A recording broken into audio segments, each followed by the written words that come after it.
Office for a user. But that's going to be the last of our spare PCs. One issue I would like to talk about is licensing.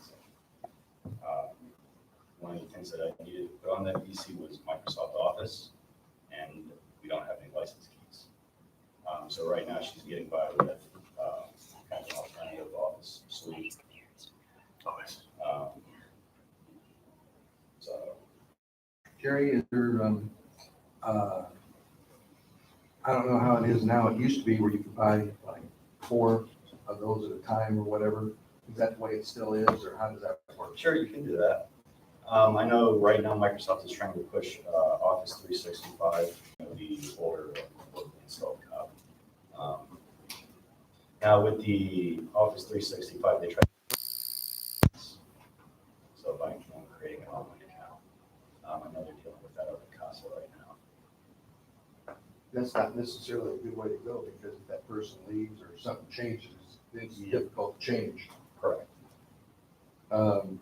What would be the best way to go? Because to get the updates, get the new updated computers, you're going to need this Correct. anyway. Well, not everything is just Office 365. They still have the standalone versions available. So that would probably be the best way to do it. And I know each department makes their own purchases. So when they do that, they're going to have to keep track of those product keys and not lose them. Okay. That way And they if can I- get those from like Best Buy or. Should be able to, yeah. You might want to send the department. Sorry. Okay. Okay.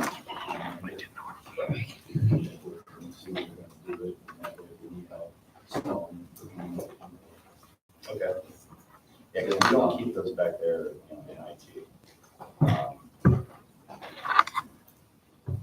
And any other software that would have a license. I know some of the other software that people use are, like Adobe Acrobat, that's free software, so there's no license for that. And PC Gems has licenses, but that all goes through wherever that goes through. I really don't think there's any other licensed software out there but QuickBooks. So if you have product keys for QuickBooks, those need to be saved. I think that's about it for Office and QuickBooks. Okay. So it's in the new computer with the state attorney's office that needs the Office? Yeah, if they want to go back to Microsoft Office, they'll have to do that. I have something on there called LibreOffice. It's kind of a comparable Office suite. One of the big disadvantages is it doesn't have an email client like Outlook, but they're using a Google-based email over there, so that's not a big deal for them. But I'd say if you guys LibreOffice need will that, read just- Microsoft documents, Word, Excel, PowerPoint. You can work with him, but just get that license for that, because that's, you're gonna have Word, Excel. There's other opportunities with that package. Correct. Yeah, there are several applications included with that. So, depending on what, on which package you buy. Because there are some that don't have Outlook with them, some do. Some don't have the database program, which, no one here is using the database program anymore, so. Okay. But yeah, as long as it covers the basics, what I'm seeing out there is really just, Word, Excel, and PowerPoint. So as long, and Outlook, of course. So as long as those are covered. Okay. All right. Thanks, Fred. Thanks Very so well. much. On the, Kevin's not here, but I haven't talked with him this week, but I know they haven't, I've got some phone calls. I don't know if you guys haven't driven by. They haven't picked that up over there in 2 weeks. So I don't know if we have a problem. I haven't taken the opportunity to call. Yeah. So I don't know if either one of you know anything. I didn't know it's been that long, but I saw it here and there, but not. Yeah. Tomorrow will be 2 weeks. Has Kevin called? I don't know, I didn't talk to him last. I'll send you a couple phone numbers that he can take care of. Yeah, Okay. yeah. You should- But he's on top of it all the time, so. Celeste, I don't see, see her, great. Yeah, the first two things I've got on the agenda are two subdivisions that are being developed that involve lots being on the lots. So the condition that exists on both of these first two, the Outer 40 subdivision and Clear Springs Estates, there's homes there, they're splitting lots off to formalize how they're grading, and they're getting access through existing easements that are already there. Outer 40 subdivision is a 2-lot subdivision that comes off Cambria Road. Like I said, there's multiple lots that are there, and they all get access from an easement. They're operating that way now. This is just kind of formalizing it. Same thing on Clear Springs Estates. It's 1 lot that comes off of Downey Crossing Road, and again, they get access through an easement. The reason I'm bringing this variance letter to you guys is our subdivision ordinance requires that if they're not getting access via public road, that they require a variance. And then at the next board meeting, we'll bring the subdivision ordinances, the subdivision plans to you for approval. So this is the first step in the process. On both of these, I would recommend that we approve them. They're operating that way now. They're not going to be changing anything, adding new driveways or anything like that. They're using these easements now. The homes are built and they're there, so they're just splitting off those homes from existing acreage. So Okay, so you need to, do them one at a time. You gotta make a motion to accept the Outer 40 subdivision variance letter. Jim Marlowe. Yeah. Brent Gentry. Okay. Ron Ellis. Yeah. Also make a motion for the Clear Springs Estates variance letter. I'll second it. Jim Marlowe. Yeah. Brent Gentry. Yeah. Ron Ellis. Yeah. the next thing I've got on the agenda, we advertised for a 4-wheel drive utility vehicle that our engineering staff uses. This one's used for the gentleman that does a lot of our design, construction inspection, and bridge inspection. It's the one he's driving is ending its useful life. Transmission's about ready to go south on us. And so we put this out for bid. We got one bid from Absher Arnold for $21,953.81. That's with the trade-in. You only got one bid? Yeah, we did. We sent it out to the folks here in the county. We advertised it in the paper. And so I recommend that we approve that.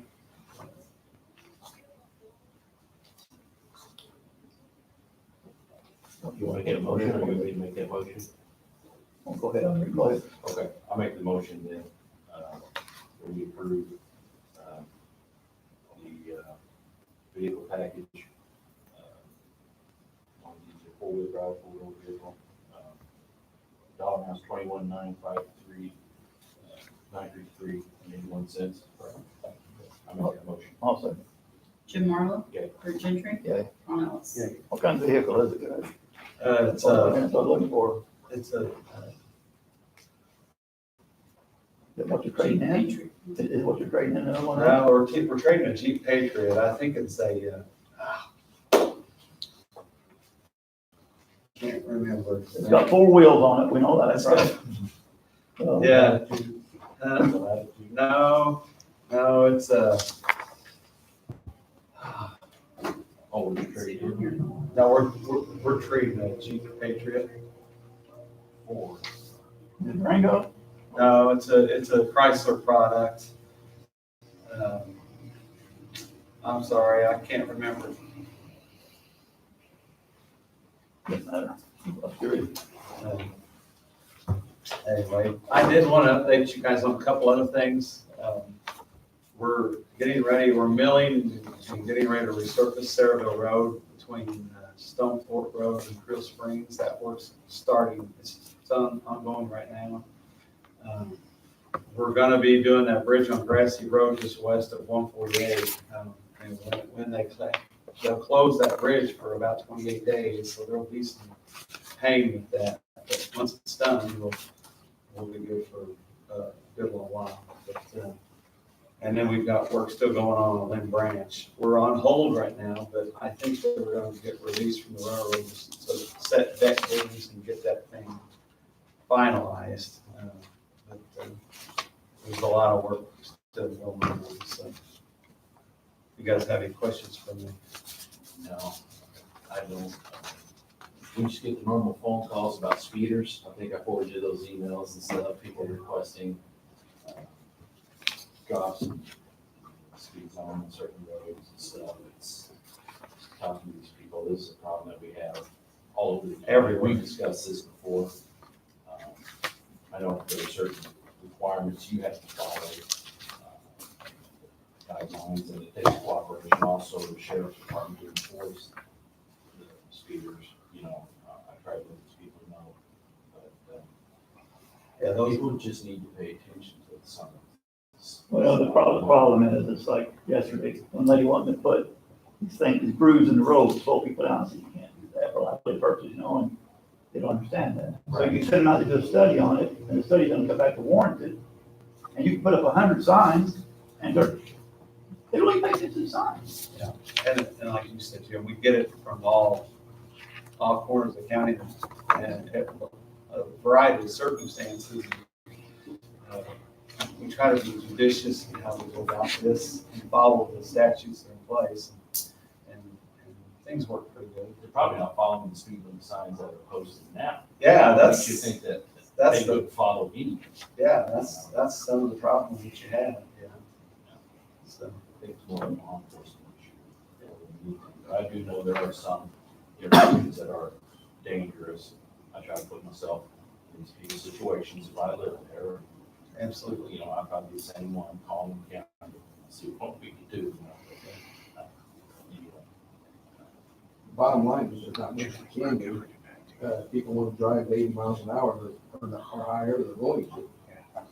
Yep. And, you know, I used to live on 166, about a mile south of 13, straight shot. And we literally have vehicles going through there at 100 miles an hour, literally, on 2-lane road. Because they were through. Yeah. What does it take for those people to go? Just out of curiosity, you have to do a speed study? Yeah, we've got to do an engineering and street study that conforms with the statutes that the state's got set up that IDOT kind of establishes for us. And it's dictated by and large on how traffic is using it or an existing roadway today. And so, you know, if most of the motorists are driving it at 55, our speed study is probably going to come at really close to 55. And I try to tell people when they call in, I cannot predict how they're going to come out. You know, everybody wants it reduced, so sometimes it doesn't come out the way they want it, and that's where the rub starts. You know. Thanks, Brett. All right, on the old business, Frontier Internet contract, I see we have a new final bill from Frontier. And Brent had previously said that he didn't think that off the bat we shouldn't pay that. See what happens. And after other Mickey Mousing around and shenanigans, I agree with that. What did they tell you? Did they change the pricing like 2 times? 3 times. 3 times. Wendy, what's your opinion on this? I have not been happy with the way they have dealt with us on this issue. Uh-huh. I feel like we've not really been given a straight answer every time we ask a question. So I do have some issues with them. But on the other hand, we were very clearly under a contract that had an automatic Right. renewal section in it. And I think if push comes to shove, the contract is what is going to govern. So I don't think paying nothing is necessarily the answer. I think if we need to get more clarification about what these charges represent and how this figure was determined, that might be, Then you'll probably get another number. maybe. I mean, the way they conduct business in general is just awful, it's awful. And I would completely agree with that. I mean, it's And kind this, of I'm gonna been, get something here in a minute. this has almost been a 2-month process. Yeah. We've been dealing with them, trying to get this straightened out, and I feel like we get a different answer every time we ask a We question. agreed to pay that one amount, and then it's been changed, and now we're down to what, just $250 more? It's two, it's 280, $279.95 yeah. more. You know, they told us that one figure, I mean, we agreed to it. I don't get it, so I'm just gonna go off of what your recommendation is on this. I signed the contract on that, and I understand, you know, that's, a contract's a contract, and I firmly believe that. I'm comfortable in paying what we agreed to, what this board agreed to. But as far as any more, I'll go by your recommendation on it. Well, this is 279 more. Than what you guys voted on. Voted on. That what we $79.95. voted on. Yeah, so we didn't vote on that. So, Well, I mean, an option you could do is to pay the original amount you voted on. yeah, See what happens. I can go back to them again and again, try to ask for clarification about these numbers and see what I get. I think we voted on paying that one amount. And I don't recall what that amount was on the top of my head. 8,942.47. I think we just need to go ahead and send that since we voted to approve it. And just send it and say, this is what we were originally told, this is it. I mean, I think we knew we were going to have to pay something under the terms of the contract. I don't think there was any way we were gonna get out of Well, that's that. what that 8,000 Yeah. represents, yeah. But they keep adding on additional. and- Right, and that, you know, unless they force an issue somehow, I don't know how. But we agreed to pay the 8,000, I just said send it. Well, this goes hand in hand with, first line of the new business, Frontier, You can Clearway Home Service. send a payment for the amount that was originally agreed We upon originally agreed upon. by the board, and then we'll see what happens after. Before we, my thought is, before we pay them any money, at best, we should table this until we have an agreement with them. But after, Brent's done some homework, talking with both Clearwave and Frontier, but take over here, you tell us Well- what you found. I'm not gonna talk about any company, but Frontier on this particular item we're talking about on the internet just didn't sit too well with me, so I decided that, if they're gonna play business like this, are there any other phone providers out there? And we went with Clearwave on our internet from Frontier. So I picked the phone up, talked to Chris Snyder, that's here today, Clearwave, and I said, do you guys offer phone service? And he was quickly respond.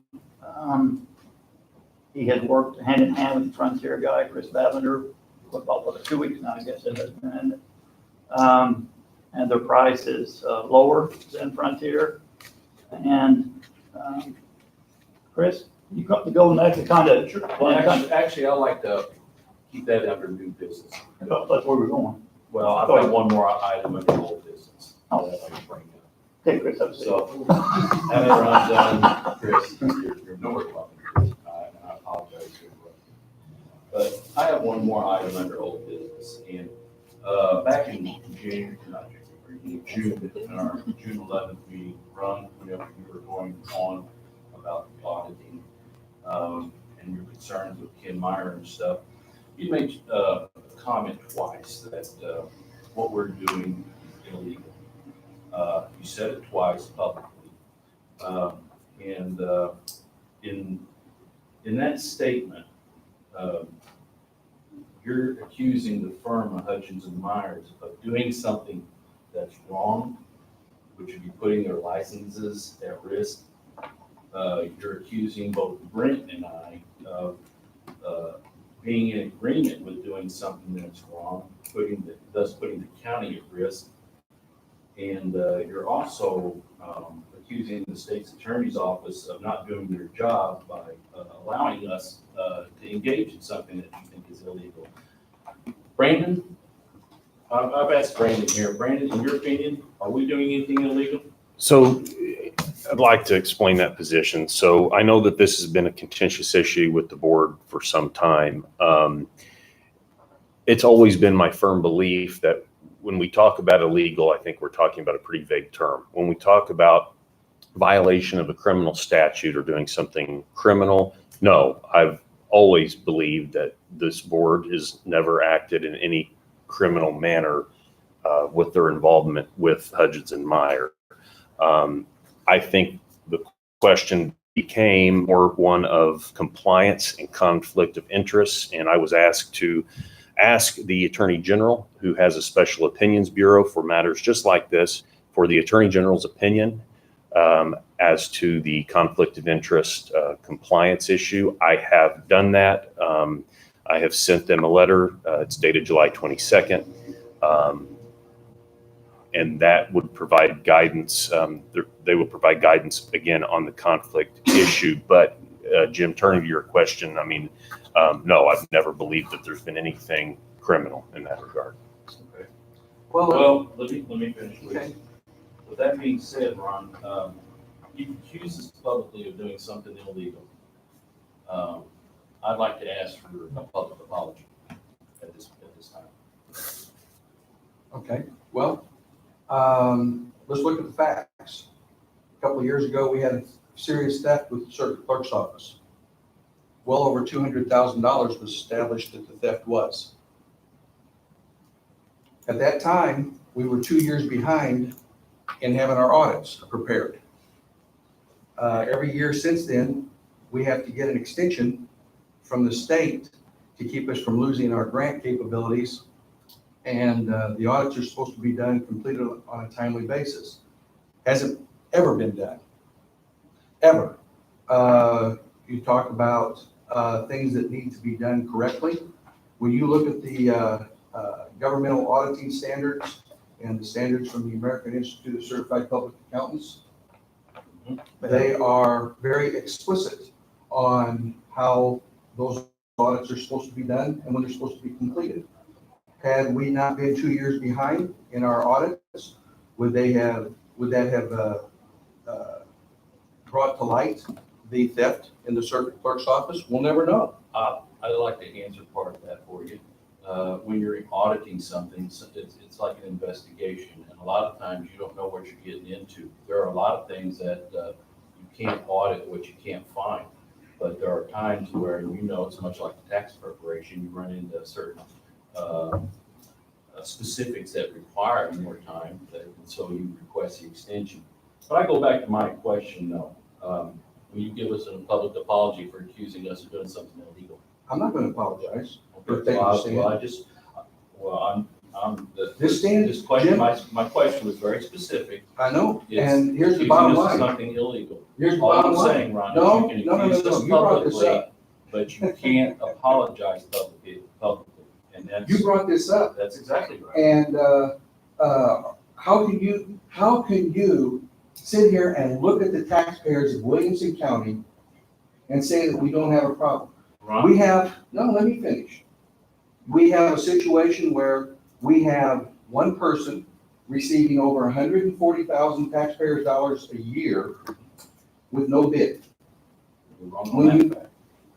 Oh, I am? They haven't received 140,000. We covered that in the last meeting, didn't we? During the course of The this year. 40,000 We've rehashed has it only many been, times. we've rehashed it many times. You're off on that one. No, I'm not. I'm just asking the question. When you look back, Will you look back at the study that I did that shows that they've not just received, they've received over a 10-year period, $297,000 more than what was budgeted. You're gonna sit there and tell the taxpayers that that $297,000 over a 10-year period is not relevant? I haven't been here 10 years, Ron. You have. You approved. And this is why I've been complaining about it. This is for the last 4 years, I've been on a crusade. Come January, if you'll remember, I told you guys that when we had that audit that was awarded for the public defender's office in January with no bid. I said then that I was not going to permit that again, did I not? That's your opinion. You're only 1/3 of the board. Understood. And that's why, but I told you guys that I was going to make it public. Had we any more bids, did I not say that? You probably did. And knowing darn good and well, when I said that we were going to have at least, My question One is more very audit. specific. You Are you accused going- us of doing something illegal, have we? are you going to apologize to the taxpayers for the last I've years not that done you've been here anything wrong to the tax. of not requesting a bid? Okay, obviously, you're not gonna apologize. You're to darn that. skippy, I'm not going to apologize. That's what I wanna know. Okay, all right, I'm done. But I'm not.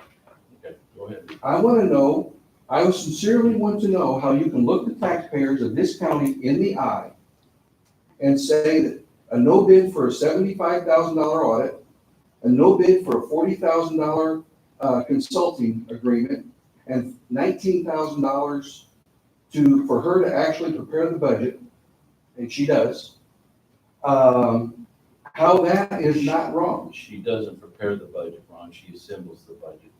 We are the ones that make the And decisions. when the on taxpayers budget. come in and listen, they'll find out how much she actually does for help in putting the numbers together.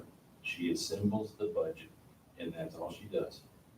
The 40,000, we have not paid her, we set aside 40,000, but we have not paid her 40,000. Up to this time, I believe it was like 5,500 is all she's received. Well, that's not true. We set Because she's aside received, she's For the received, more than that for, consultation. but, that's for the whole year. You're trying to say and squeeze into a thimble the whole year. Okay. You look at all the past years, and except for 1 year, she's received more money than what was actually budgeted. And it's never been bid. You look at the contracts we have out there right now with her. She got the one in January, no bid. She got the treasurer's audit, no bid. She got the 2 audits in the jail, no bid. And, how much are those gonna cost? We don't know. We don't have a clue. And that's not right. That is not the way to do business. We just, The law, case in the law point. say yes, you have to do a bid, special. No, we don't have to because it's professional services. And okay, our But attorney- we just sent out for bids for this Jeep. That's not professional services. No, but we bid everything else in the county. Why wouldn't we bid that? That's not professional services. So, And I want to continue keeping red carpet too, so I want the best around this. But we've rehashed this forever. I like to do taxpayer favor and move on to something else. It's what something that, where we're gonna save money right here over the phone system. Absolutely. So if we can move on to the next business, I'd appreciate it. all right, white ash. Now, We might as well get on the line here. okay, go ahead. So with white ash, If I can just interject, before we move on to White Ash, just so that it's clear for Stephanie, is the board in agreement to pay anything on the Frontier Bureau? I thought it As was, of now. I thought it was. if nothing else, we'll table it because I'm not willing to pay for that. The extra you're talking. I just want to make sure Stephanie knows how to proceed with this. Yeah, the only thing that we've agreed to appropriate was that 8,000 that we did, I don't know if it was the last meeting or the meeting before. So is the board in agreement to pay that now, or do you want to table the whole thing? I think we should table the whole thing personally. You had mentioned something about looking Okay, into well, something else. I think we need to send it. I think we need to send it. That was part of the contract. We're upholding our end. We asked them, this is the amount they told us. That's in the agreements, in the contract. I say we send it. Did I hear you right? Well, you said you were going to The maybe 8,000. look into something else and see. Not the That was extra. an option, is I can reach out to them again and ask them Okay. for some sort of a That's fine. detail of what this amount represents. No, that would be good. There's also the option of going ahead and paying the amount you guys already agreed to last month, and then leave the remaining balance as open and see what happens. Based on what I saw, your number, you talked to me involving something else. So you talked to them. But I just want to make sure Stephanie is clear on what you want her to do with this. I took it as you were going to table it and look in, go back and look again. That's what I thought. Well, and that's up to you guys. That's what I preferred. I abstained. I don't know. I'm a part of it, so. So it's up to them what they want to do. I don't have a problem tabling it either until we get an absolute verification of what they're happy with. I'm in favor of sending the 8,000. So we'll just table it until next month. Okay. I'll reach back out to our contact and see You if guys she wanna can, table it? Yeah. Okay. and see if she can, You have a contact you talk to there? Yeah. Okay. With White Ash, I talked with USDA extensively. They gave us, they don't have a problem if we go ahead and, we have to make the semi-annual payments, but they don't have a problem if we pay it off early. I told them we wanted to set $2,000 a month going forward is what we had talked about. We wouldn't start that until December because we don't have that in the budget. And they do not have a problem with that. They do not have a problem with Pittsburgh takes over the operation of it. And we take care of the, making sure that they get the payment. They just care, Have you exactly. heard any more from? I reached out to them and they hadn't met with their city council. And so they're supposed to get back with me. I was gonna give them a chance to meet. I think they met last night, I believe. I'm not 100% sure on that, but I was gonna talk to Kyle at Violet and see what they met. I think they meet on Monday night before we meet on Tuesday, so I haven't heard anything. How long we try to get that? Keith had said that if, they were very interested as long as they didn't have to be responsible for the bond payment. I understand That's that. kind of what they said. Yeah. So that's, and they seem to be very receptive on taking over the operation. So, As I'm agreeing with it. I think. I think we should that's go the somebody best knows route what to they're go. doing. We got this tossed in our lap. And guys, we really need to move this thing down the road, this White Ash thing. There's a couple of things that we need to tweak on. Yesterday or last year or whatever, yeah. There's a couple of things we need to tweak on. And, but we still need to get the accurate numbers as best as we can. We probably won't get the accurate numbers, because it's gonna have to be, based on per capita and, the way that the Department of Revenue sends their funds to the county. It's in a lump sum. They don't divide it out like this is this community's, this is this community's. It's just all one lump sum.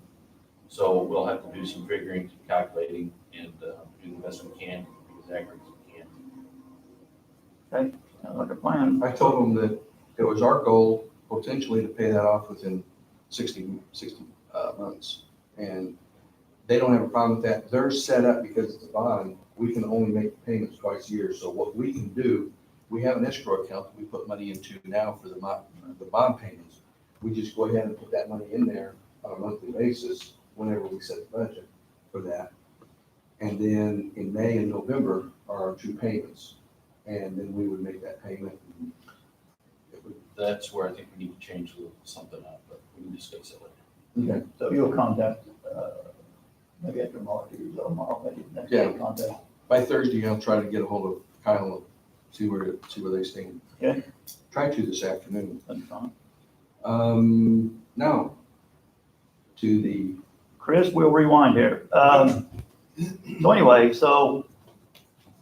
I contacted Clearwave to see if they have phone lines. They have fiber and stuff run up here. So it's, saving quite a bit of money for the county. And in my opinion is, after dealing with Frontier other episode, I wanted to reach out to him, Chris.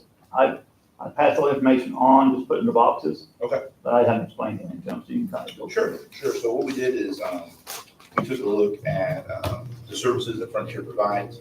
As a CLEC, Clearwave has the ability to also run our own report just to see what services, the ILEC, which is Frontier, provides you as well. So, I looked over all that. I narrowed it down to a PRI that provides a PRI with 200 DIDs, 27 what we call POTS lines, plain old telephone lines, which generally are fax lines, maybe a couple of off-site places, animal control, I believe is the only one I'm aware of. There's other off-sites, I'm not aware of them. Some of them were labeled, others are just phone numbers, and 2 toll-free numbers. So we put together a quote to. I think the off-sites were, I think he knows Animal Control, Highway Department, and the board, I think, are the three. And I think they're attached together on the same. And they could be, some of the numbers were labeled, like per the report and on the Frontier billing, or the Frontier services that we provide, but others weren't. So I made a spreadsheet. I'm happy to share those numbers with you. You might be able to help identify them. But I've also talked with Lavender, who maintains your phones. And he's gonna be able to identify those for us as well. So he has those numbers. Chris Babbitt has worked extremely well with Chris there. He gets it. He understands what's going on, so. So I just feel that they can do the exact same service for a lot less money, and they're, this company we've been dealing with has been something else in my book, so I think it's best for us to make a move, and Well, I got that's a in my question. opinion, you guys can ask away to him. I do have one question, although I'm in agreement with going with Clearwave, I do have a question. Wendy? Are we sure there's no contract with Frontier on the IP phones? We have an email from. I have not looked into it myself. I believe Brent and Stephanie may Can I have. clarify real quick? The quote that we're doing is simply for dial tone. So it's simply, we will take over the phone lines, so the IP phones run, they're database. And So we they bought simply those run on the IP internet. phones. Right, so equipment is completely individual.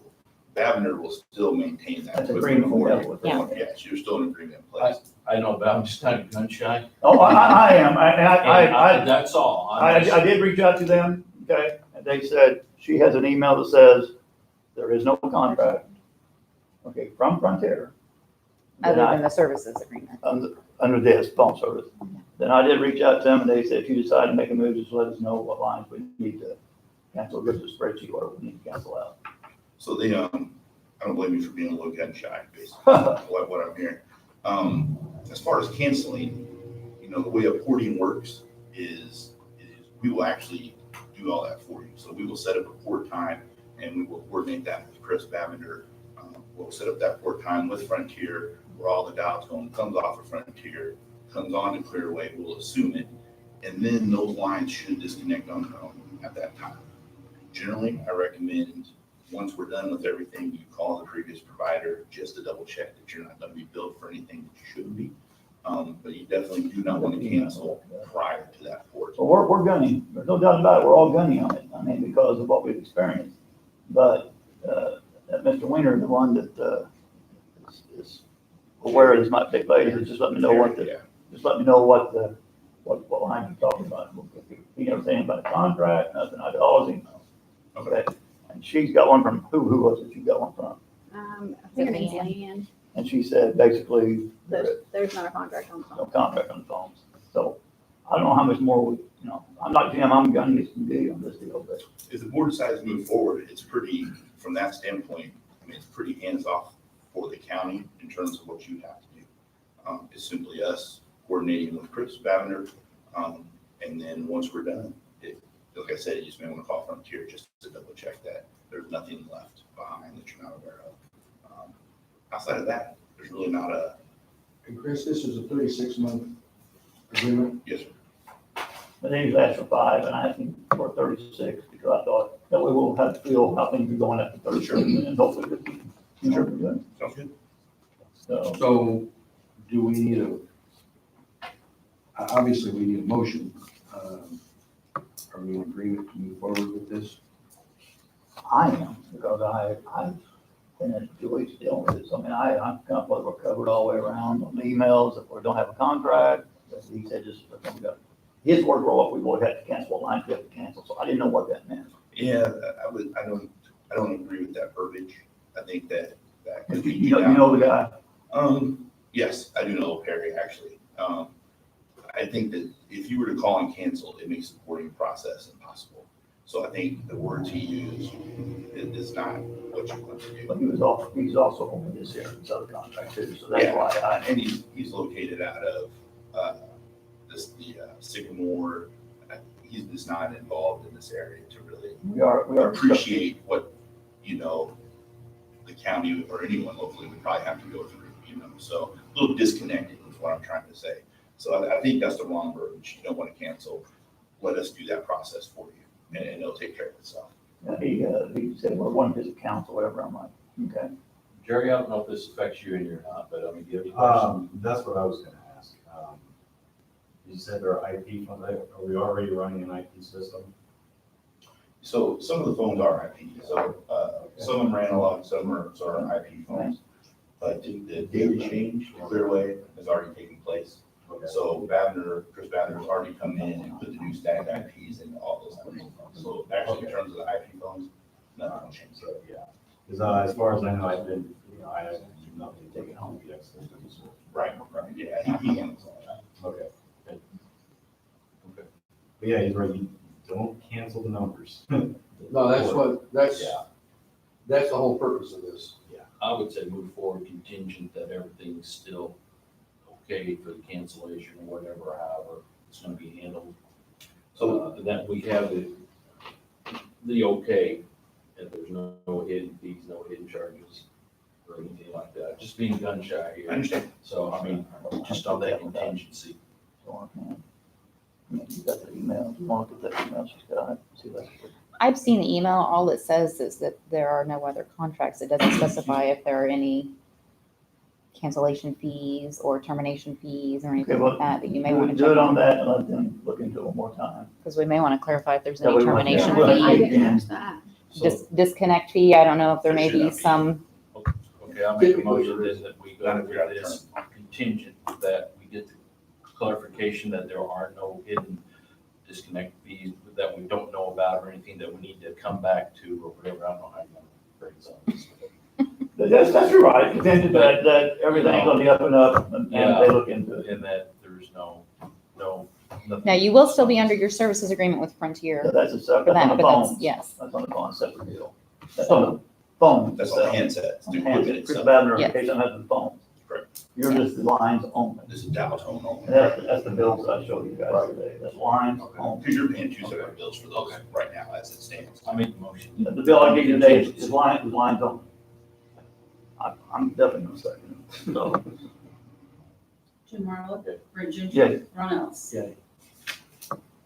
okay, so I will get with you whenever I get the legal deal here to tell me. Sure, just so that I have all the information out. If you decide to move forward and everything is signed, I will get with Chris Bavinger.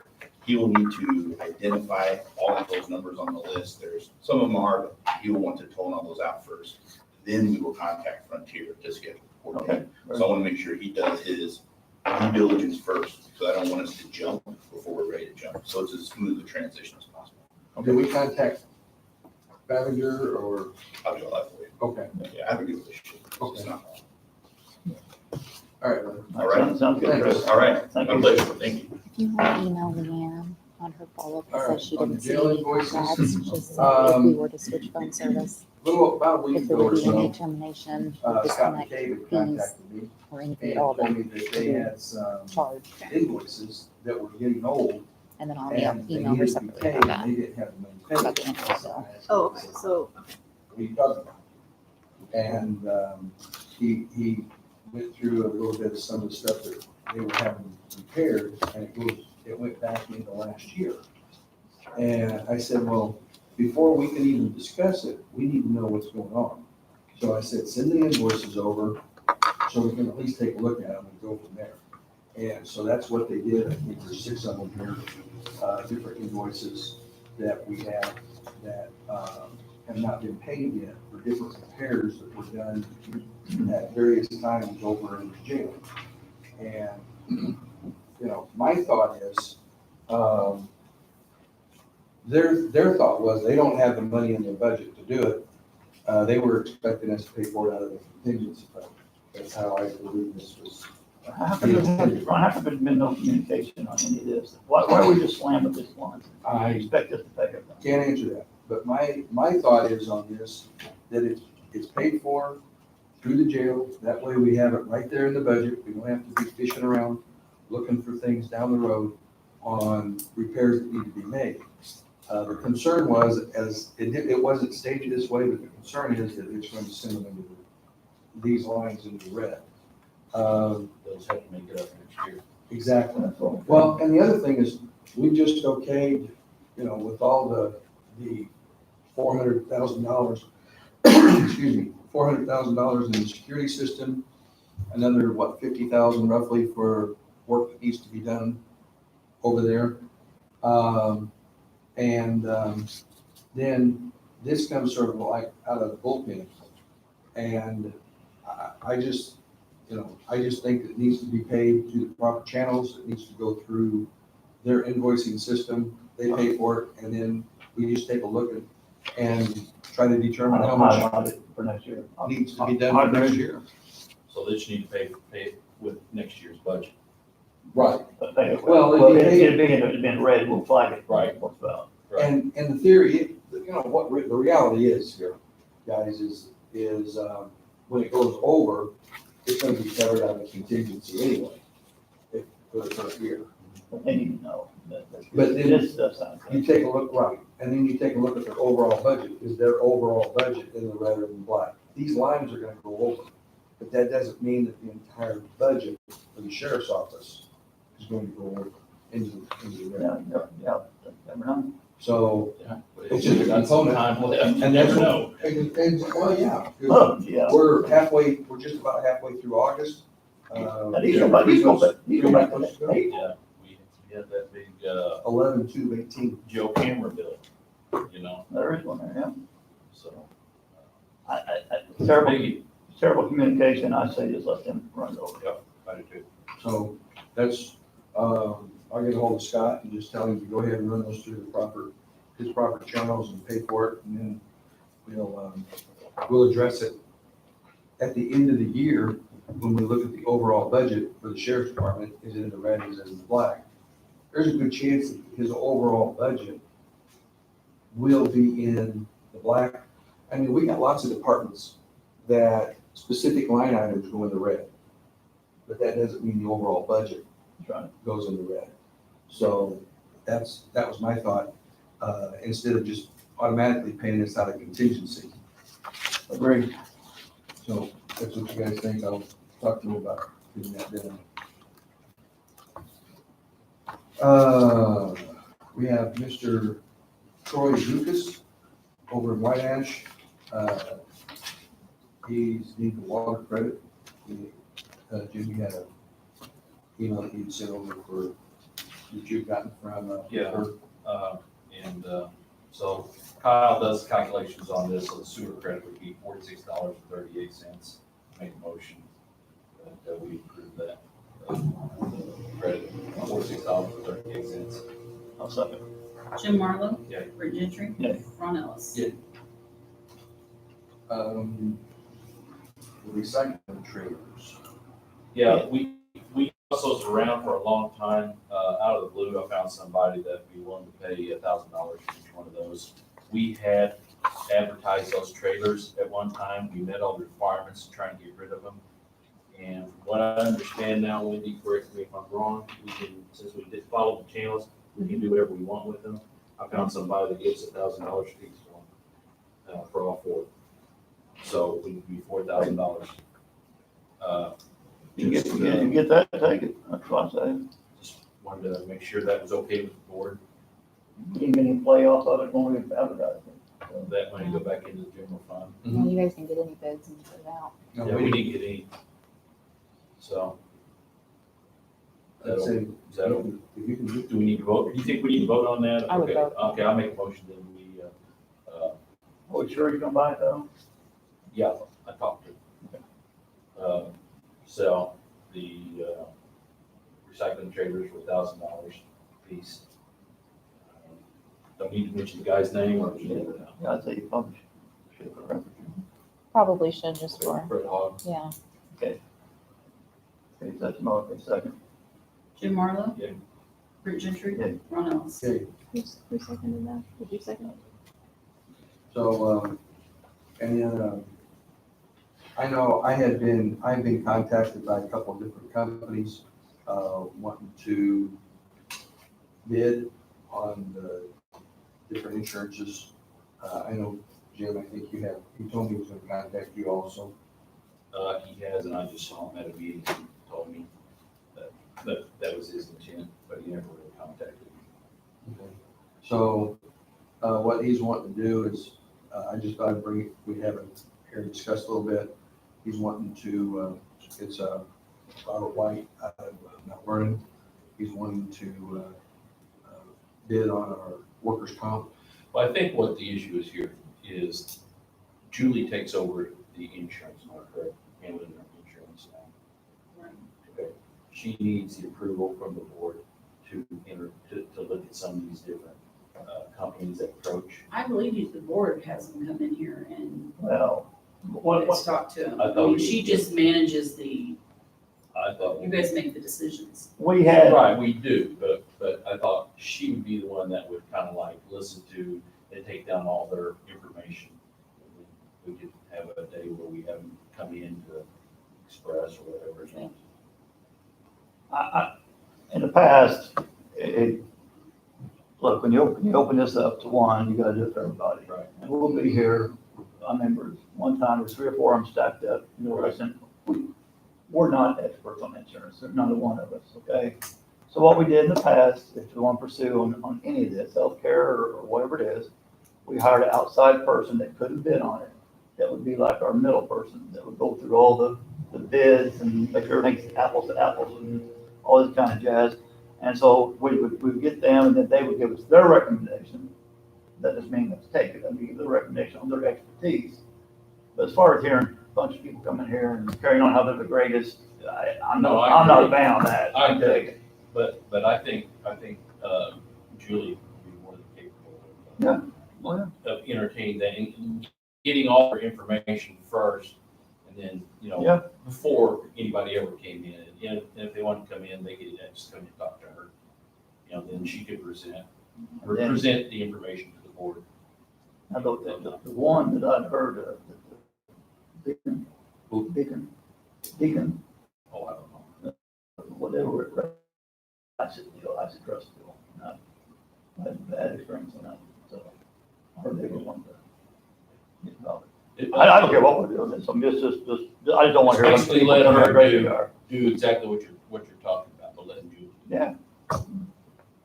Fine by me.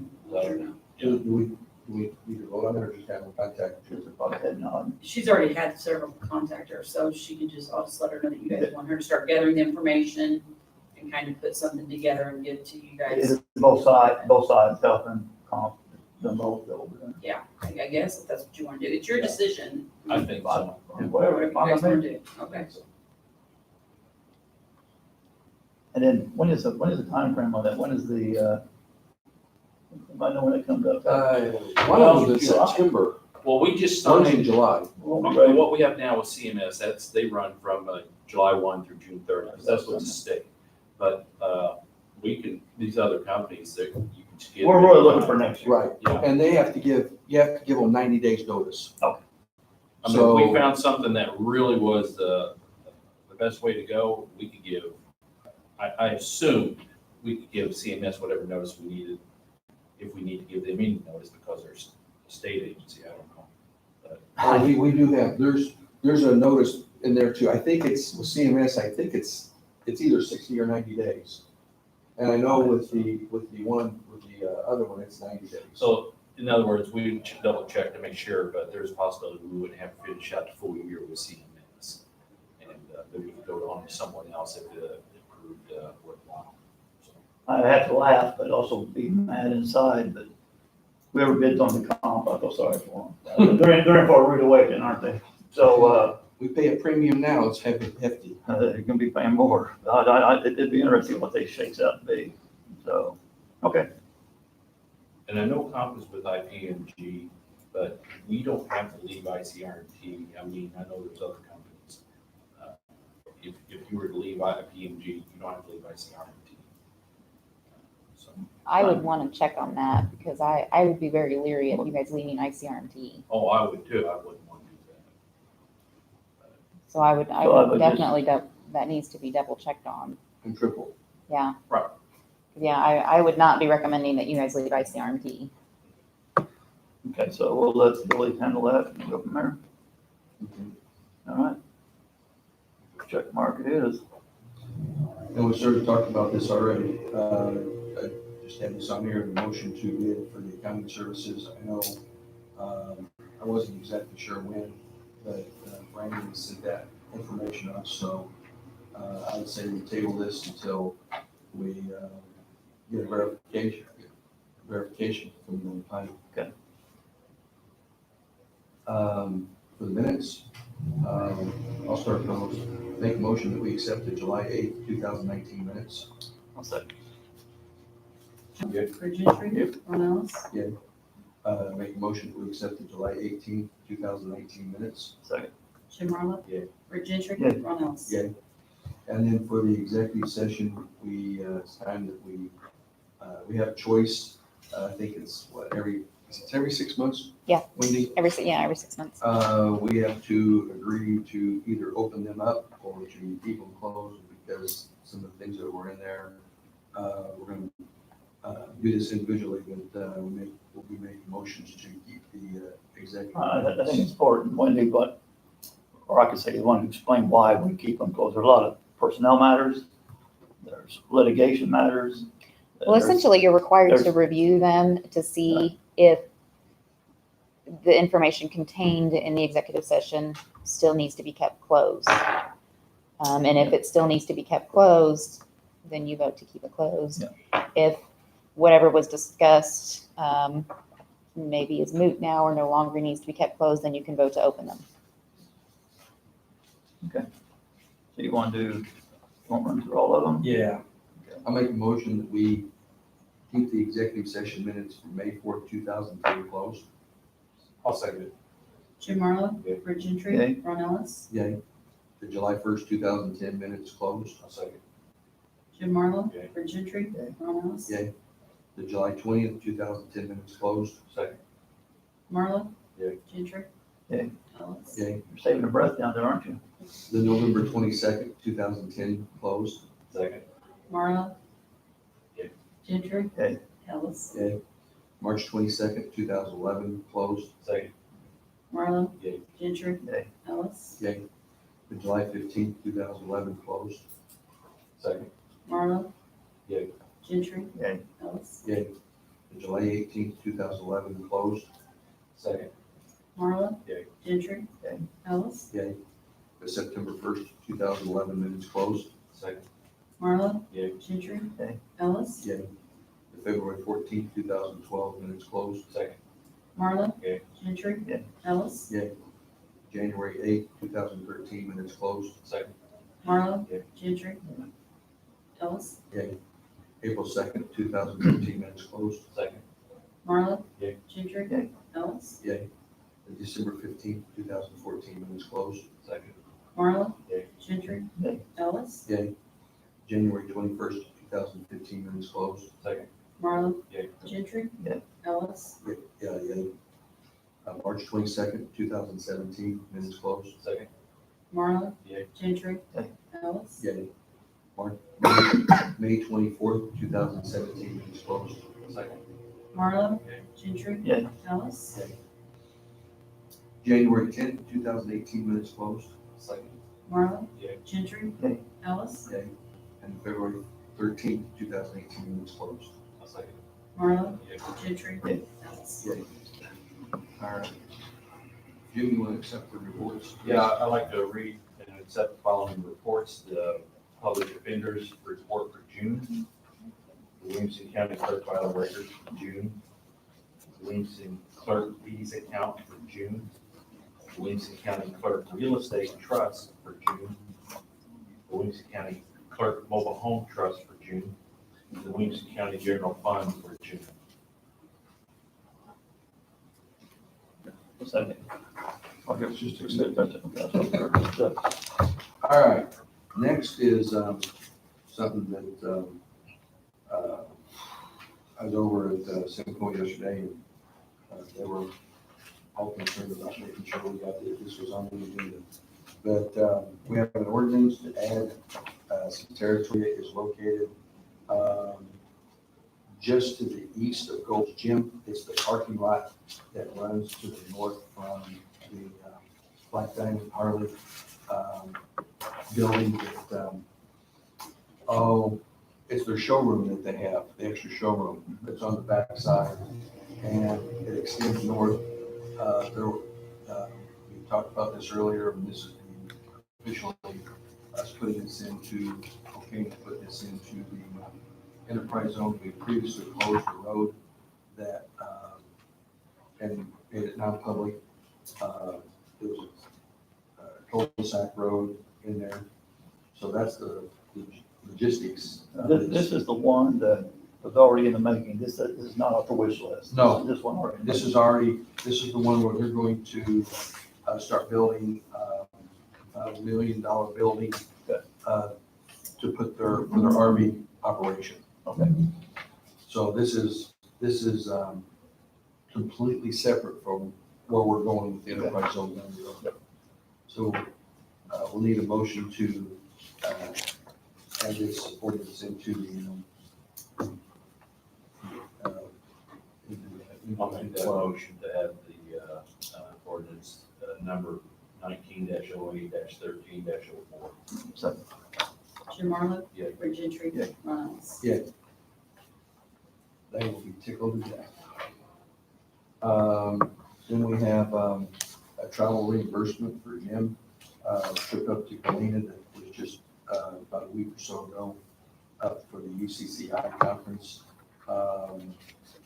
The total amount is $645.74. It's broke down with mileage, $562.14, and $83.60 for meals.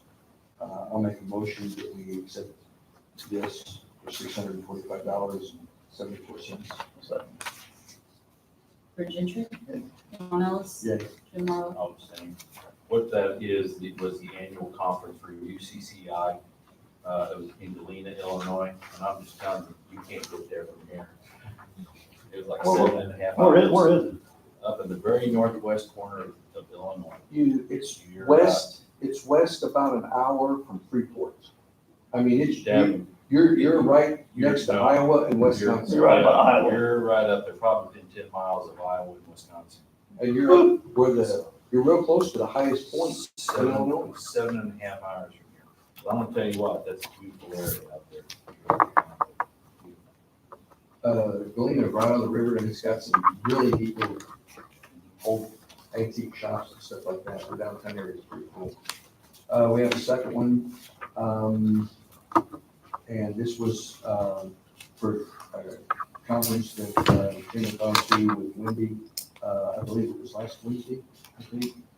Wednesday before last, I believe. Yeah, I was on cannabis seminar, and Wendy, I know, I'd like to have some sort of presentation here from our board on all of this. I've contacted Kyle. I think they're going to either send a PowerPoint or something, and maybe we can set something up, because this is, who would have ever thought that we're dealing with cannabis, legalization cannabis. Apparently, the local governments are gonna have a little bit more control than what I think everybody originally thought. The control only goes so far, and without certain zoning ordinances, there's not, our county here may still be a little bit limited, but Correct. there's gonna be several things that you guys will have discretion over. Correct. This is something that's totally out of our hands. We just have to make the necessary adjustments before it's implemented. January 1st, I believe, is what it is. But it was a good seminar. It was very, But I know the current dispensaries that all do the medical cannabis, they have, there's an early period where they essentially get first dibs on some of the permits to sell the recreational as well. And I know we do have one here in the county that does the medical. So I don't know for sure. I've not talked to them, spoken with them, heard from them, but I assume they will be one of those that will be taking part in the early application process for the recreational use as well. So it's something that will be in Williamson County. So it's something that we probably need to start discussing. And did they say, correct me if I'm wrong, but that they were only allowing 500 permits or 500 dispensaries throughout the state? Something to that order. I'd have to go back and look at my notes. There's only so many that are going to be allowed through 2021, and then more will open up at that point. It's based on population is how they do it. So I think from what he said, just to kind of give a rough estimate, the city of Springfield, the municipality of Springfield, will only be allowed one permit. So to kind of give you a rough idea, so there's a good chance Williamson County probably won't see more than one And I think permit it's gonna- allowed for our area. it's gonna be handled pretty much like cigarette smoking. You're not gonna be able to smoke publicly, not in government buildings. It's a lot like alcohol too. Like It's not alcohol. allowed in public Yeah, areas. I don't think you can walk down the sidewalk, on the street, smoking, but you could do it in privacy in your own home. I think you're gonna see maybe some, I don't know, maybe some other spin-off businesses, don't know. I know there also may be some updates we might want to make to the employee handbook concerning our drug use Correct. policies, to make things a little bit more clear with the cannabis use. Well, one of the things too is they have to establish, before we can do that, they have to establish the state rules. They have to give some guidance, and I don't know if they've even completed the committee that is supposed to be looking at those rules. I think they pretty much have. Not expert in it. I'm not sure what rules you're referring to. Well, the workforce rules, there's a lot of things that have to be covered here. That our state legislature still has to make final dealings with, I guess. But it'll be interesting to see how this plays out. But from what I understand, we'll have to pass something before January 1st that can be sold in the county. That's my I understanding. believe we can tax it at a rate of about 3.75%. Mhm. So, Yeah, 3.75% in unincorporated area, and then 3% if it's located in an incorporated area. We can use it. Use the money. So it'll be interesting to see what the final rules are on all this stuff. I don't know. You guys will have some of the discretion as well. But anyway, I'd like to, if we could get some sort of PowerPoint and just set an afternoon where the board could watch the PowerPoint like what we did. I think it would be very helpful. You said you reached out to Kyle? I've reached out to Kyle, so he's starting to see what we can handle, so.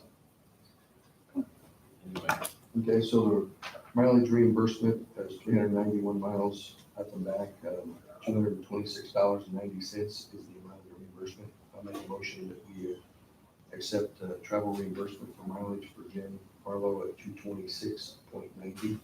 So, Gentry. Yeah. Ornelas. Yeah. Jim Marlowe. same. All right. You guys got anything else? One final point, yesterday I met with Emily Burke from Walker's Bluff. She had, was Omar an attorney as well? Omar CFO. He's their accountant. Okay, so, and then their new attorney, yeah, and it was a good meeting. Basically just want to introduce themselves to us. I know earlier they met with you and Brandon and everything. I did ask Terry the question, because we've talked about this before, about tipping fees.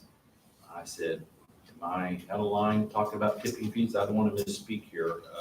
I know we've discussed it before, and the answer was, yes, there will be a tipping fee, but it's already set up by the state. The formula is already set up. So whenever the time comes to discuss everything, we'll find out what that is. And the state already sets that by statute as to what it is, so we won't negotiate anything like that. It's just basically accepting it. They had to talk to us individually because the public meeting had to get short and sweet, but the guy that, the processing go through and all the rules, regulations, good Lord. Yeah. For that exam stuff is mind boggling. Yeah, So, it was good. It was, I'm excited. I'm happy for them out there, and I think it's gonna be good for this county, with the number of jobs, temporary jobs, construction jobs, the number of permanent jobs, possibly spin-offs, you could very easily went to the other side of the road, Absolutely, so. absolutely. I talked, the bill itself was 800 pages. And one of the things that coming down toward the end, and we discussed this, the license was actually awarded to the county. We're the only municipality, we're the only entity in the state that is not a municipality that had the award. So because it's in the county, one of the things that I had to agree to, and we talked about this previously, but just so it's officially here, is that we will receive the money, whether it be the admission fees, tipping fees, the taxes that come in, we will receive that, but then it will become our responsibility as the county to make sure that the other entities that are involved would get their appropriate monies. We discussed, they're in the Blairsville Water District, so Blairsville would be in. We discussed yesterday some of the infrastructure that's going to have to be done with the water mains and stuff like that, backup supplies, security. There was a lot of things that we discussed yesterday, and all this has to be determined before they can get open. The one thing that surprised me yesterday, and I didn't realize this, was that once everything is given the okey-dokey and they're awarded if they are awarded, there's no absolute guarantee that they would be awarded the license. It's genuinely thought that would be the case, but some other entity could come in the 11th hour and say, we want to do it too. It's very specific. I didn't realize this in the bill. It's very specific that it has to be close proximity to the river. The Big Muddy is right there. So it would be very, very difficult for another entity to come in and say that we want to have the license because of the way the bill is actually written. I thought that was kind of interesting because I was not aware of that. I didn't know. And that once the licensure process is completed and they have everything done, even though they haven't built the casino itself, they can still open on a smaller scale in one of the buildings that they have there. And I said, really? So that's what the intent is if they are awarded that license, and that has to be a process, that their goal is to open within a year. So I thought that would be interesting. Well, I know the deadline for them for their application process is October 26th. Right. As part of their application, you three as the board will have to pass some sort of ordinance or resolution, essentially giving your support for this to take place and for their application to go through. So and I told them to let us know. We may have to do that as a special meeting. He hoped that would happen in the next 2 or 3 weeks, is what he's gunning for, but their deadline is. So, yeah, because I know that's something they're going to be requesting of you guys here in the near future because they will need that to add to their And he application. talked about also having a hearing. Well, I think they thought it would be a good idea to come in and present maybe some sort of a presentation to the board. Not necessarily a hearing, but just a presentation. Well, it has to be a public hearing, which your open Right. meetings are open. And there would be an agenda and everything would be disclosed on the We agenda, but discussed they that. discussed coming in and doing a presentation as part of the meeting. You hear people have both sides. I'm sure. And I don't know if that's on that, I don't know if we should have it during the day or have it in the evenings, but if it's all our meetings are open to the public. I mean, Yeah, I think that's one of those deals that his schedule, and just go by whatever he can get to be there. The only thing to consider if you have an evening meeting is then you have to have security here, and there's gonna be There's gonna overtime. be overtime involved across the board, so. So We've had them in the past, but it's a tough go. Well, the attorney working with them, he specializes in gaming. That's kind of one of his areas. That's one reason why they've retained him to Right. help with this. So that's something I may talk to him about if he's, just see what his recommendation might be, if he would prefer this to be an evening or a daytime meeting, whatever may be more convenient for public Yeah. comment and participation. Very. Okay. Yep. Anything else from you guys? Anybody have any questions? Les, I just want to first of all thank the county highway department for coming out and picking up a deer that had been hit. I live on Decatur Road. And someone hit this deer and it was crippled. And Sheriff Deputy had to come out and put it down. Well, I came back home and it's still there. So I called and they said, yeah, we can send it out as long as it's on the right of way, which it was. It was right at the edge of my driveway by the road. And speaking of that, you were talking about speed limits on some of these roads. There's no speed limit sign on Decatur Road at all, because I've walked all the way back. And, there's been more development out there, new houses, including mine. And twice a day, there's a lot of traffic on that road because people take shortcuts coming from, I guess, Franklin County or whatever, They do. and Reed Cemetery Road, and then they get on Decatur. Well, there's a lot of traffic in the morning and in the evening, afternoon. And I think some people, as soon as they turn off Crenshaw Road, they try to see how fast they can get before they get to that curve there. I mean, they're really hammering. So that's another thing. And also, I'm not going to bash the county highway department here, but I know it's getting about time for oil and chip. They're doing it now. They're doing it now? Yeah. I was just curious, is there no way they can grind up mill some of these intersections? Because the one there at my intersection is, I mean, it's really rough. You pull up there, You're Decatur and, Decatur and Crenshaw. okay. And then there's another intersection,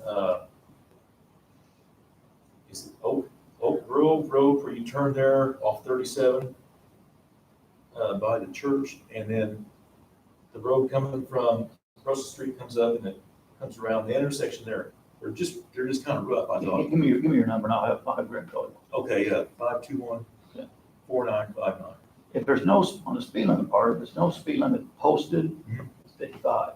Now, if they do a study and they can come up with a plan, Mhm. then they would reduce it, but it's kind of hard to get them to reduce unless there's a full study done. Yeah. But I'll have Greg call you, that's why you talk about these intersections and you'll Yeah. just, Because I know the oil and chipping it's maintenance on the road, puts another layer on it, but you're just reforming the same road. So if you've got a rough area that's, and fix it. washboardy and especially these intersections where you have two roads meet.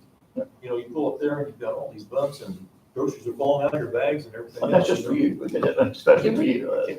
Do Yeah, we contract out for the oil and chip though? Huh? Do we contract out for the oil and chip? On the oil and chip itself, I think what he's talking about is our guys can take care of it, as long as it's our territory, I think they can take care of it.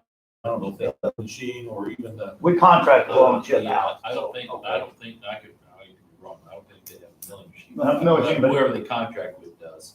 Even if they have the forks on a grader, where they can just kind of scrape it up and have gas. Greg gave me some options. I mean, I don't know. If they can be taken care of it, they'll definitely. Okay, all right, I appreciate I it. can talk to you a little bit. Okay, appreciate the time. All right, Les, thanks, Ed. All right. Ben?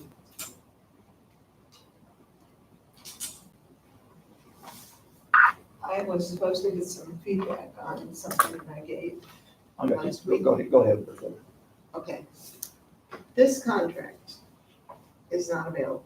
There is no contract for this one. I guess you've answered it there. Well, And this one was a blank check. There's no limit on what whoever it is can bill. However, and I have one for each of you. So as we go through this, you can follow what I'm saying. That's fine.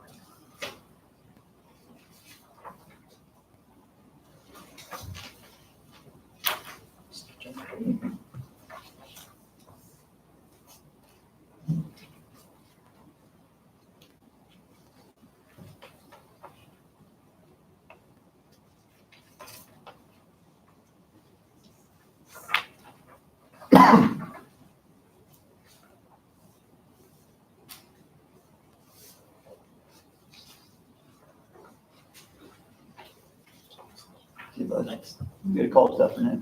Okay.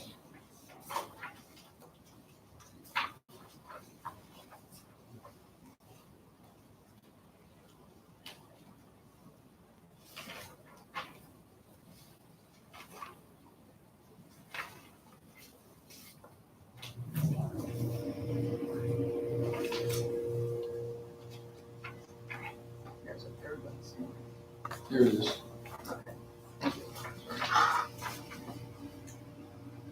All right. I picked this one to go over because it was only 2 pages. I thought we could get through it pretty quickly. Got to that. Okay, this was the contract. Hold on one second. But that's, but, Set it, turn it off. Okay, this was the contract that Hudgens and Myers and the county commissioners signed. You will see that there are some highlighted places, and they began, or were promising to begin on November the 15th of 2018, and they would contact the management when the procedures were finished and report. Okay.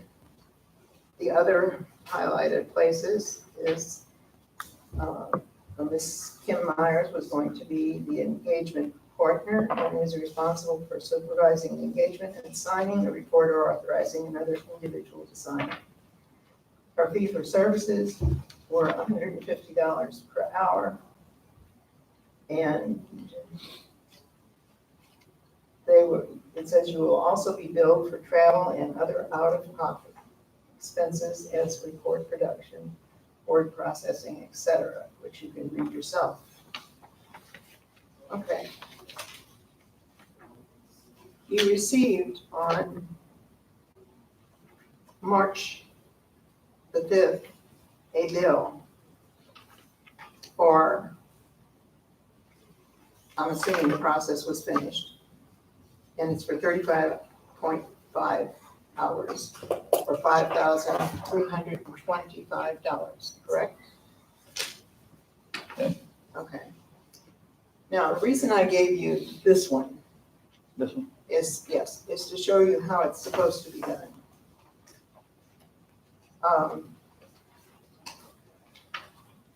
So you have no idea. You understand, these are engagement letters that are done. You're looking at part of it. Some of it by the hours, some of it are built into the engagement letter, which is someone talked about on this one. When we budget stuff, it's engagement letters, we sign, it's what she references here. I'll just review what she says. And everything you gave us and all your notes were just that, they were notes. You're gonna have to be more direct on your questions, okay? Mhm. So she says, I reviewed the packet of information you dropped off at my office. I dropped off, left them in the bottom. After reviewing the information, I could not determine any specific questions, services performed, and the fees for services in detail in advance of each engagement. In the engagement letters, I refer you to the signed engagement letters for any questions on fees. So you're going to have to be, the notes, these don't ask questions, okay? So if you would be kind enough to bring them up here, and I will certainly do that. Okay, Okay. I will do that. And so Anyway. these questions you're asking need to be down in writing. Okay, all right. Right. Now, this was the report that I received yesterday, Okay. all right? It is not signed, for one thing. There is no signature on it. And in it, she specifies that there were things that were not able to be tested. And as a result, she could not come to any conclusions. And that's why this contract, she did not give the monthly reports that she specified. She did not give any kind of breakdown on what she did or how she did it. That's why I handed you the other thing. So we have no idea of what she was billing for. So. And the deeper I get into this, the worse it becomes. I will leave you with that. The worse it becomes in your opinion, correct? Yes, anything that I'm stating is in my opinion. Okay, you don't know the whole details of it all. Now, what is I this, am what getting- is this about right here, ma'am? Okay. This is just to show you how somebody else bills. Oh, on the attorney fees, okay. Okay. Right. Yeah. Okay, so on all these questions, I'm gonna get this your packet back from last time. Yeah, That's thank the you. letter, okay? That's the original letter. Okay, Just the questions need to be addressed, okay? And I'll get you your answers, okay? okay. Fair enough? I certainly will. Thank you very much. Thank you. Thank you. Anyone else like to address the board? One thing I do want to make a clarification. Greg just texted me, and the question was earlier, what kind of vehicle were we buying? I'm sure. And it's a Jeep Cherokee. Okay. So we're trading in, the one for, and it's for 21,000, I don't know the number. We're buying a Jeep Cherokee. I like to end on one note. This has got nothing to do with the county, but it's a personal thing. This guy has been through a lot last week. His daughter's son-in-law, or daughter's future husband, 28 years old, and was found, I don't know the reason why. Ron's suspecting maybe aneurysm or something, they don't know yet. But I can only imagine what he went through. He was out west visiting a sick relative, and he got the call to come back. And his daughter's a basket case, and that you expect from tomorrow's services. So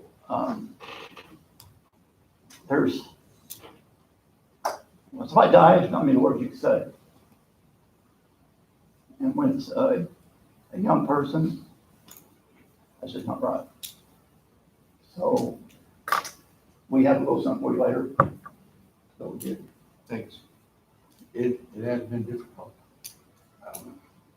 I've never, I've lost family members before, dad, grandparents, brother, but when it affects your daughter, he wasn't technically part of the family yet, but he was.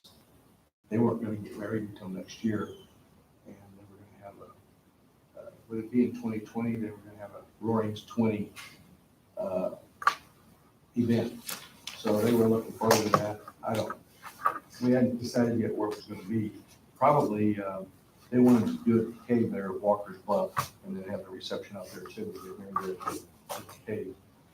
So it's just, it has been something you don't expect. 28-year-old man who appears to be in great health and all of a sudden isn't. Is not normal. But I appreciate that very much. And I am not looking forward to tomorrow because they've actually asked me to say some things. So I'm going to have it written down. Hopefully I can get through it. No, yes, sir. Can I present something? Yes, Yeah. sir. I mean, I don't know the agenda or anything. No, you're fine. It's about some taxes. Is that fair? Sure. Yeah, we've got, at least got the right direction anyway. Okay, that's why I need some direction. Okay. My name's Danny Kilman, which I know we're on here. My condolences to you. Anyway, I bought a piece of property first back in 2018, the last part of it. It didn't, I guess, deeds didn't get filed until January. But anyway, I bought this piece of property, and when I did, it was a back tax deal. Bought it from property as is, and when I bought it, the taxes on it was, which I agreed to them, I would pay last year's taxes. The taxes were, which I figured I'd have to pay half of them anyway, so I said, okay, that's the way we did the deal. But anyway, the taxes were like $800. Well, when the tax thing come out, it jumped to like almost $1,300. And Okay, well, here's one. There was a house on it at one time. Okay. So they took the exemption off of the house because I live in Henry. They took the exemption off of the house, so that jacked the prices up, the taxes up. They didn't know that that house had been gone ever since 2015. And so they're charging me for a house that's not there. And I came up here and filed a deal on it. Board review. Yeah, well, in there with Jeff, I don't Yeah, know. well, the thing on these is, the taxes, we can't really help you on. The assessment is one thing, okay? The taxes are built up by all these people right here, okay? We can guide you on the assessment, okay? No, we can't control Johnny Logan and airport. Well, I don't know, I ain't got a Well, problem. you're looking at the bottom line, I understand, but I just want to make sure you did file a board review, so you did do that already. Well, I did this, there's a green sheet on here, right here, I filed that thing, you know, it's, Oh, no, this is an intensive destruction agreement. Okay. If Jeff told you that, he's dead on, yeah. well, he just told me he wasn't gonna change it. Said, we're not gonna change it, we'll leave it as is this year, now next year we'll redo it. Well, that's $400 or $500 that, out of my pocket, He's still, I'm paying for something that isn't there. I would The recommend, house is gone. sir, I would recommend you go and file for board review form then if you haven't already. And then that'll be brought up. That's just part of it. And we will discuss it. And that's the direction you need to go. And I can walk you over there. and- It's called a board review complaint. Yeah, and we can discuss it with, Jeff will be there, and we'll discuss it with him. And we can see what the issue is, Yeah. and see what needs to be done. Now, I got a problem paying the and you tax. gotta understand, taxes are always paid in the booth, so that was for That's for last last year's. Yeah, if any changes are made this year, it won't take effect until next year. But wouldn't they pay it from last year? So, but Well, Jeff can explain to the board He bought what- the taxes, what- right? Back what in the tax- issues. So the taxes weren't being paid. Tax sale. Yeah, well, somebody bought it and then they were selling it. So that's why They're you're, called as is, the property stuff that work out of the back room back here or whatever. so that was your So- negotiation, you would pay the back. Yeah. tax. But It- maybe there's no disclosure about the house to me or whatever, and not being, because nobody had paid any taxes on this thing until, they hadn't even filed a deed on it until, I came to buy it. Right. And then they then they filed the deed and the process went on. So on that form that I'm gonna take you over there to go get, you'll put on there, you'll explain everything like what you just explained to us. And then they'll have a space on there for you to put down what you feel the assessed value should be.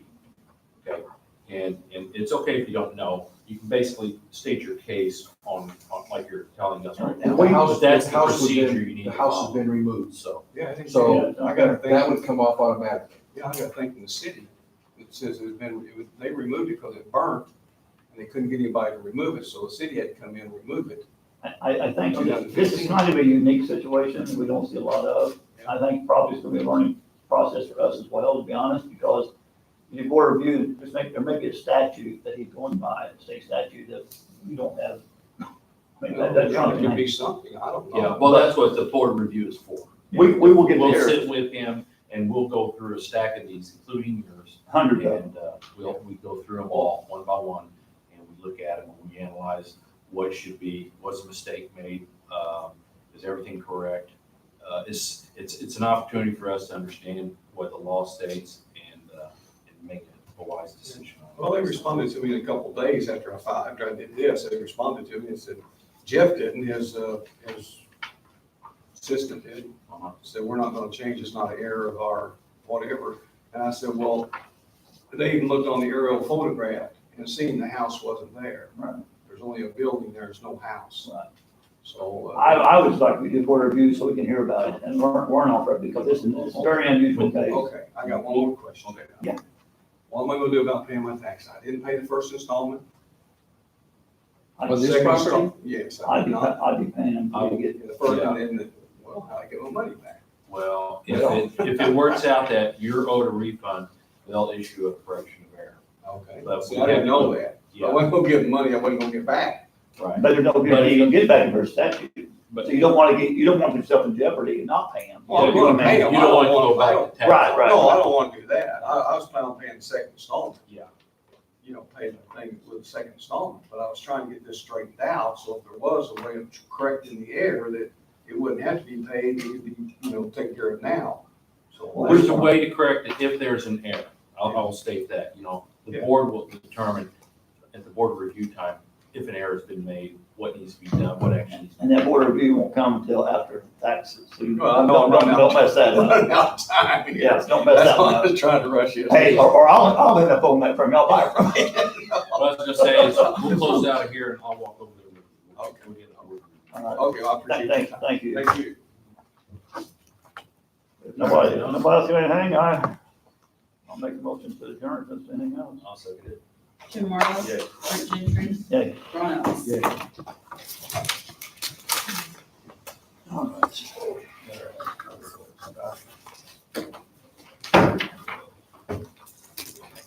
Jim, that's right. Hey, will you sign?